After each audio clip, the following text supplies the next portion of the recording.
Kapilnagar police Thane यांच्या वतीने दारूबंदी कायद्यान्वये करण्यात आलेल्या एकूण 87 कारवायांमध्ये सुमारे 3 लाख रुपयांचा मुद्देमाल जप्त करण्यात आला होता। वरिष्ठ अधिकाऱ्यांच्या आदेशानुसार हा जप्त मुद्देमाल नष्ट करण्यात आला असून उर्वरित मुद्देमालही न्यायालयाचा आदेश प्राप्त होताच नष्ट करण्यात येणार असल्याची माहिती देण्यात आली आहे। ही कारवाई नागपूर शहर पोलिसांच्या मार्गदर्शनाखाली करण्यात आली।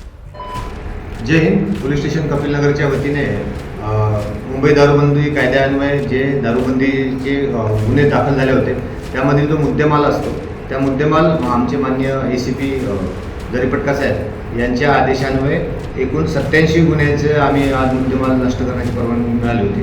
त्यावरून आज आम्ही पंचाक्षमक्ष आमच्या पोलीस स्टेशनच्या आवारामध्ये गड्डा करून 87 गुन्ह्याचे मुद्देमाल नष्ट केलेला आहे। हा मुद्देमाल अंदाजे किंमत 3 लाखाच्या आसपास आहे आणि यामध्ये जेवढे आम्ही रेड करतो या संपूर्ण गुन्ह्याची जी 1000च्या खालचा जो मुद्देमाल आहे हे माननीय ACP साहेब यांना नष्ट करण्याचे अधिकार आहे। तसेच जे 1000च्या वरचा मुद्देमाल आहे हे मान्य कोर्टाच्या आदेशाने आम्ही लवकरच परवानगी घेऊन नाश करणार आहोत। तर आजची जी कार्यपद्धती होती जी आज आम्ही जे नष्ट केलेली आहे यामध्ये एकूण 87 गुन्ह्यांचा मुद्देमाल आम्ही नष्ट केलेला आहे।